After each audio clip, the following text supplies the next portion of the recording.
بڑی تعداد میں پیسے بانٹے گئے، بڑی تعداد میں مثلاً ان کو لالچ دیا گیا، ویڈیو بنانے کی اتنی مثلاً کوئی $100 $500 اس طرح سے بہت سارے ایسی مقدار بتائی گئی کہ مثلاً ویڈیو بنانے کے $500، اس کے بعد کسی کو زخمی کرنے کے اتنے ڈالر، کسی کو مارنے کے مثلاً $1000، اس طرح سے پوری ریٹ بھی بنائی ہوئی تھی، پورا ریٹ بنایا ہوا تھا کہ بھائی آپ کو اس طرح سے یہ چیز کرنی ہے۔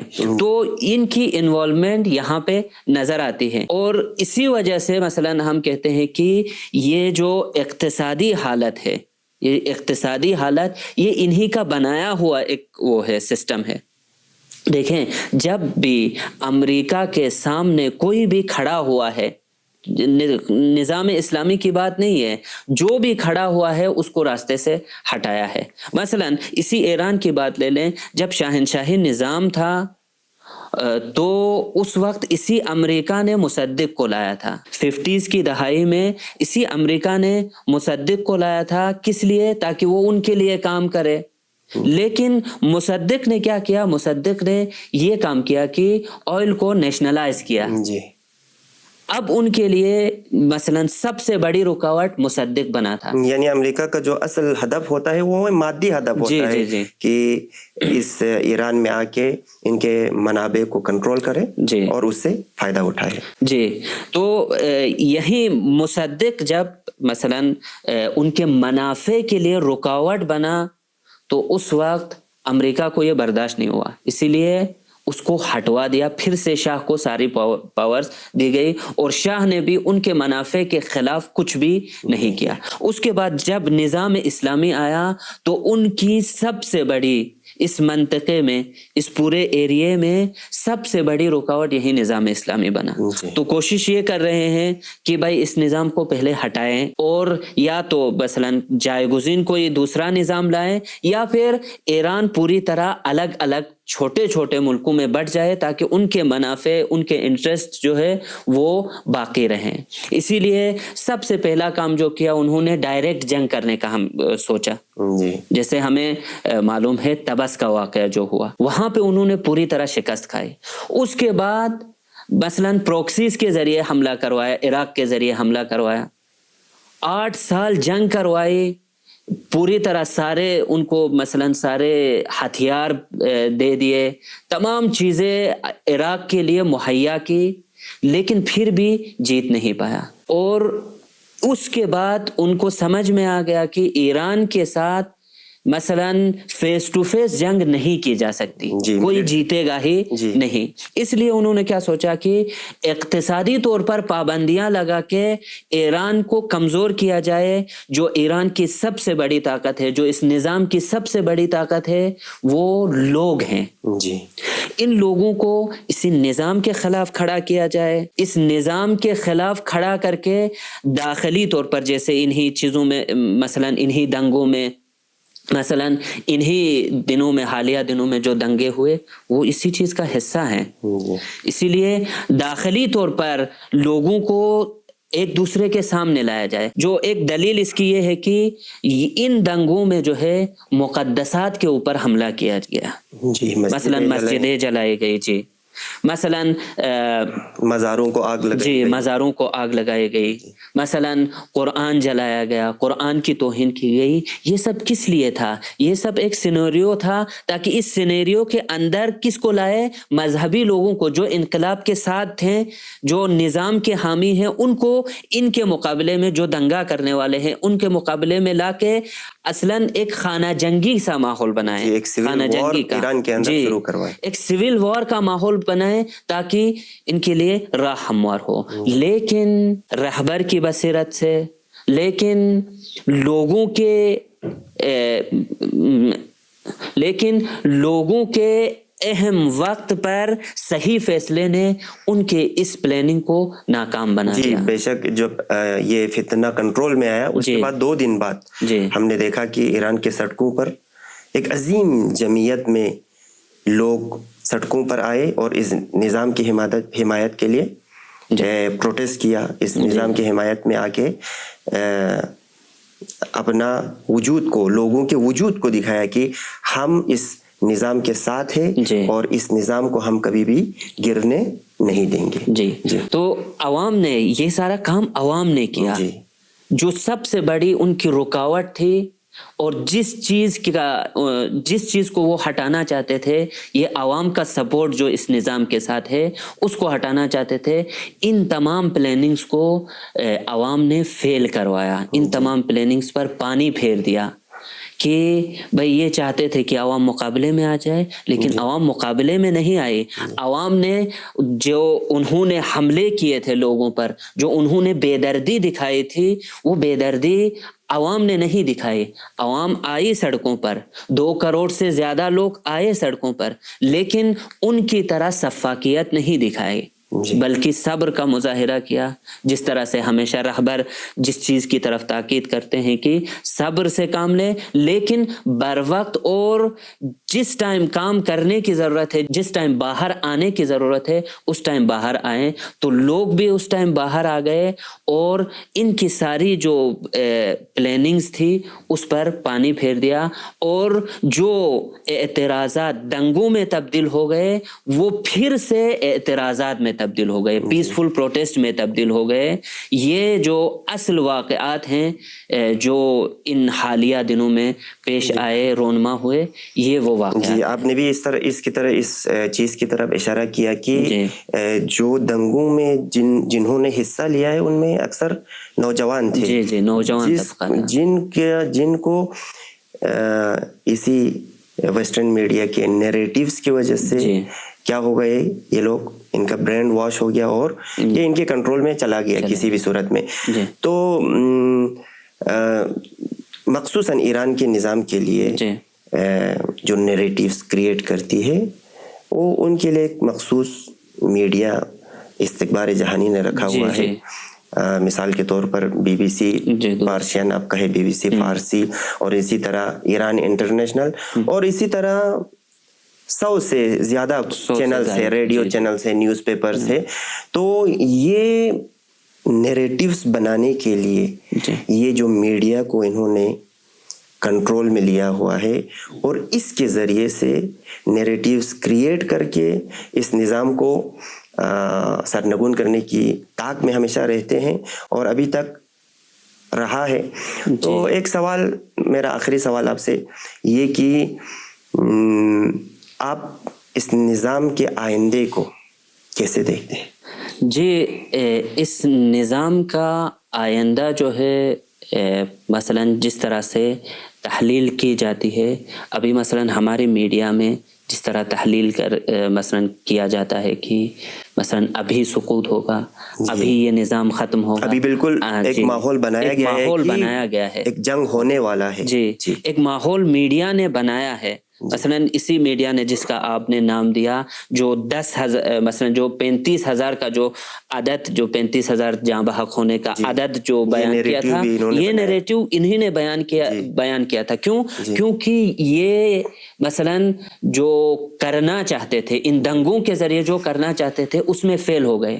اب میڈیا کے ذریعے اس طرح سے پیش کرنا چاہتے ہیں، اس طرح سے پیش کر رہے ہیں کہ اس نظام کا جو ہے مستقبل خطرے میں ہے، نزدیک ہے کہ یہ نظام جو ہے ختم ہو جائے. اور ایک نیریٹیو بھی انہوں نے کریٹ کیا ہے کہ خامنہئی بھاگ رہا ہے یا بھاگ گیا ہے.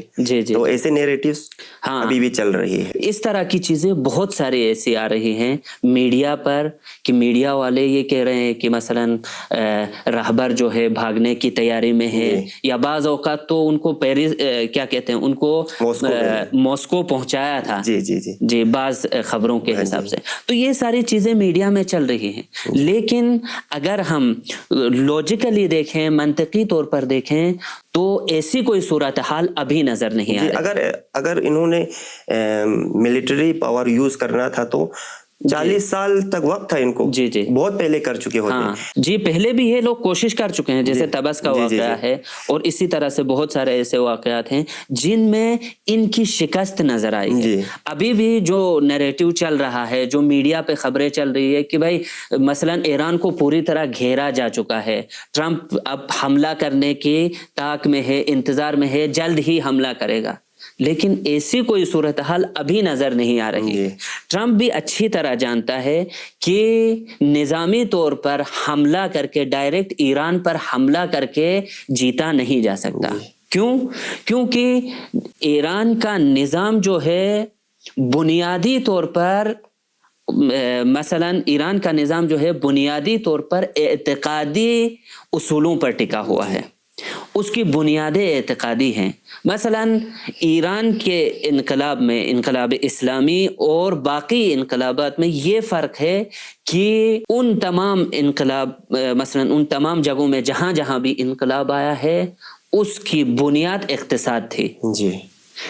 لیکن اس انقلاب کی بنیاد اقتصاد نہیں ہے کہ لوگ اقتصادی طور پر دباؤ میں آ جائیں اور اس کا تختہ پلٹ دیں. نہ، اس کی بنیاد اعتقاد ہے. اعتقادی بنیاد پر یہ لوگ آ گئے تھے.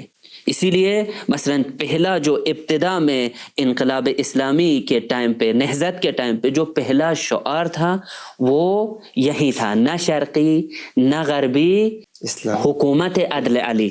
یعنی عدالت اور وہ جو علی کی حکومت کا جو جلوہ لوگ دیکھنا چاہتے تھے یہ ان بنیادوں پر ٹکا ہوا ہے. لہٰذا آپ نظامی طور پر حملہ کریں، اقتصادی طور پر دباؤ ڈالیں، یہ نظام جانے والا نظام نہیں ہے. ابھی جو مثلا ٹرمپ نے جو سینیریو کریٹ کیا ہے وہ کس لیے کریٹ کیا ہے، کس لیے بنایا ہے، کیوں گھیر رکھا ہے؟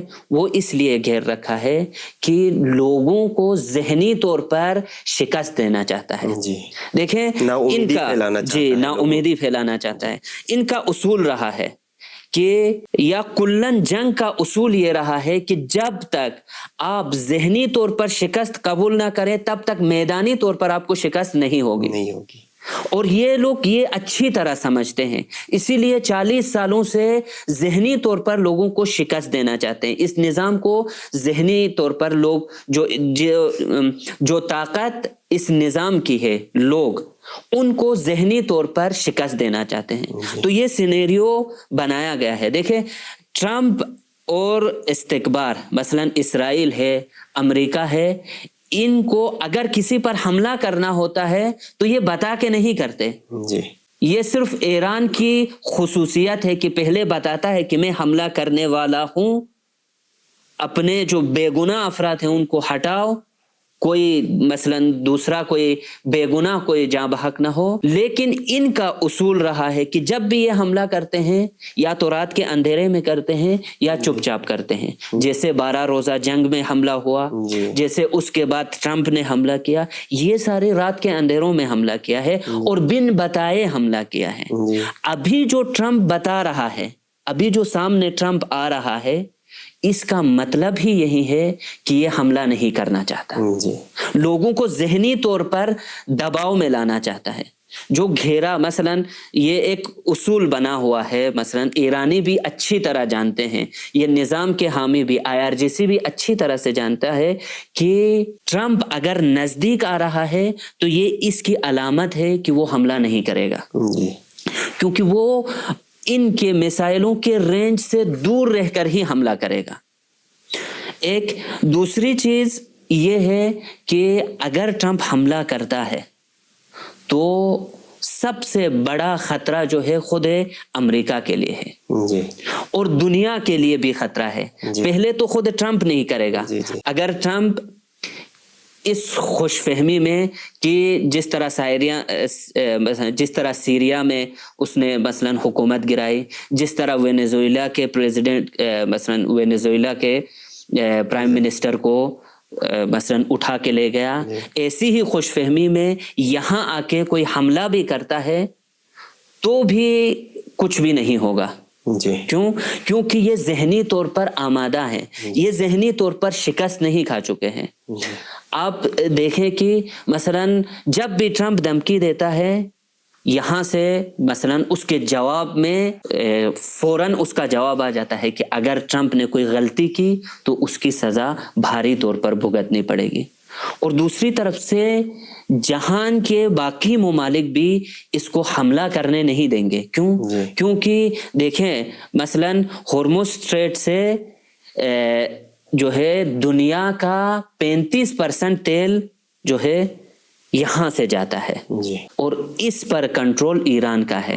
اگر ایران پہ حملہ ہوا تو یہ پورا علاقہ ناامن ہو جائے گا. یعنی ورلڈ اکانومی جی کولیپس کی طرف جائے گی. ہاں، ورلڈ اکانومی میں سب سے بڑا خطرہ یہی ہے کہ ٹرمپ اگر حملہ کرے تو پوری طرح مثلاً پورا منطقہ جو پورا یہاں کا ایریا ہے، جو مڈل ایسٹ ایریا ہے، یہ پورا ایریا جو ہے اس میں اس کی زد میں آئے گا، اس کا شکار ہوگا اور دنیا کی اکانومی میں بہت ہی بڑا بحران آئے گا. جی رہبر معظم نے بھی کل فرمایا کہ ہم جنگ شروع کرنے والوں میں سے نہیں ہوگا، اور اگر جنگ ہو گئی تو انہوں نے کہا کہ یہ پورا ویسٹ ایشیا میں پھیل جائے گا. جی یہی مثلاً بات ہے کہ اب پہلے تو ٹرمپ حملہ نہیں کرے گا. ابھی ٹرمپ کہاں پہ ہے؟ ایک ایسے دوراہے میں پھنسا ہے کہ اب نہ اس سے باہر نکل سکتا ہے نہ ہی اس کے اندر جا سکتا ہے.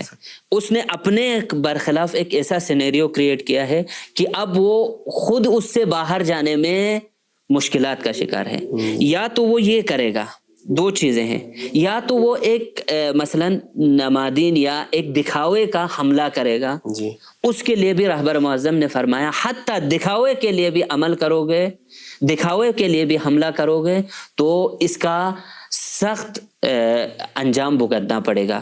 ویسٹ ایشیا کو اس کا بحران پورے منطقے میں پھیل جائے گا، اور اگر نکلتا ہے تب بھی اس کی بے عزتی ہے. یا تو وہ یہ کہے کہ مثلاً یہ ایران مثلا کیا کہتے ہیں، ایران جو ہے نیگوشیشنز کے لیے آمادہ ہے، ایران مذاکرات کے لیے آمادہ ہے، اس طرح کر کے نکلنا چاہے جو صورتحال ابھی نظر آ رہی ہے. جس طرح وہ کہہ رہا ہے کہ مثلا ایران آمادہ ہے، ایران سے باتیں چل رہی ہے. پہلے جب آیا تھا تو بالکل بھی اس طرح کی کوئی چیز نہیں تھی. وہ اس شعار کے ساتھ آیا تھا کہ ایران پر حملہ کروں گا، ایران پر حملہ کرنے کے لیے امریکہ کی فوج مثلا مصمم ارادے سے نکلی ہے، اتنی ساری جہازیں آئی ہیں. اصلاً مذاکرات کی بات ہی نہیں ہو رہی تھی.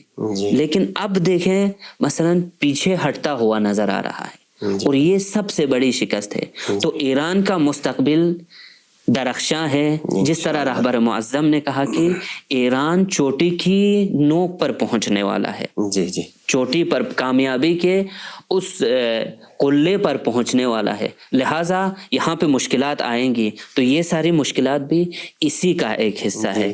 اسی لیے رہبر معظم فرماتے ہیں کہ ان نیریٹیو سے لڑنے کے لیے تبیین کرے، روشنگری کرے اور لوگوں کو آگاہ کریں. جس طرح سے یہ لوگ نیریٹیو بناتے ہیں اور ظالم کو مظلوم اور مظلوم کو ظالم دکھاتا ہے، اس کے خلاف ایک ہی ہمارے پاس راہ حل ہے، وہ تبیین. جی تو تبیین بہت ہی مثلاً یہاں پہ بہت بڑا رول ادا کرتا ہے. کیونکہ دیکھیں پورا میڈیا ان کے کنٹرول میں ہے. جو تبیین کرنے والے ہیں، جو گنے چنے افراد ہیں، ان کا وظیفہ بنتا ہے کہ اس میڈیا کا جو جال ہے، جو جال میڈیا نے بچھایا ہوا ہے، اس سے باہر آ کر منطقی طور پر تحلیل کریں، لوگوں کو دکھائیں، عوام کو دکھائیں کہ اصل واقعیت یہ ہے کہ ایران کمزور نہیں ہوا ہے، ایران پہلے سے بھی زیادہ مصمم ہے. ایران وہ ہے جس نے نہتے 8 سالہ جنگ جیتی ہے. 8 سال کی جنگ مختصر سے ہتھیاروں کے ساتھ، مختصر سے مثلا جنگی ساز و سامان کے ساتھ 8 سالہ جنگ جیتی ہے. وہ ایران اور آج کا ایران دیکھیں، زمین آسمان کا فرق ہے. وہ ایران ابھی جھکا نہیں ہے. کیونکہ اس کی بنیادیں اعتقادی تھی. اور آج بھی جو مثلا ہتھیاروں کی اس میں ہتھیاروں کے حوالے سے یا جنگی ساز و سامان کے حوالے سے اس ٹائم کے ایران سے قابل مقایسہ ہی نہیں ہے. زمین آسمان کا فرق ہے. تو یہاں پر ہم ہتھیار ہیں، ہم ٹیکنالوجی ہے، ہم مثلا ان کے ساتھ یہ پورے مثلا جہان کے مستضعفین ہے، جو ایک پورا محور مقاومت ہے وہ اس کے ساتھ ہے. ان کی اعتقادی بنیادیں مضبوط ہے. ساری چیزیں جب ہیں تو یقین رکھیں کہ یہ انقلاب اتنی جلدی جانے والا نہیں ہے. تو آپ نے بھی اس بات کی طرف ابھی اشارہ کیا کہ بنیاد ان کی اعتقاد ہے. توحید پر ایمان جی وہ چیز ہے جی جو انہیں ہمت دیتی ہے جی اور تسلیم ہونے نہیں دیتا ہے. تو ناظرین محترم، آپ نے دیکھا کہ کس طرح سے میڈیا آج کے اس دور میں افکار عمومی کو کنٹرول کرتا ہے اور عوام کے اعتقادات کو چینج کرنے میں میڈیا کا کتنا رول ہے اور اس کا راہ حل کیا ہے. مولانا لیاقت علی ناصری سے گفتگو کر کے ان سوالات کے ہم نے جوابات حاصل کیے، اس امید کے ساتھ کہ آئندہ اور پوڈ کاسٹ کے ساتھ ہم حاضر ہوں گے. والسلام علیکم ورحمۃ اللہ وبرکاتہ.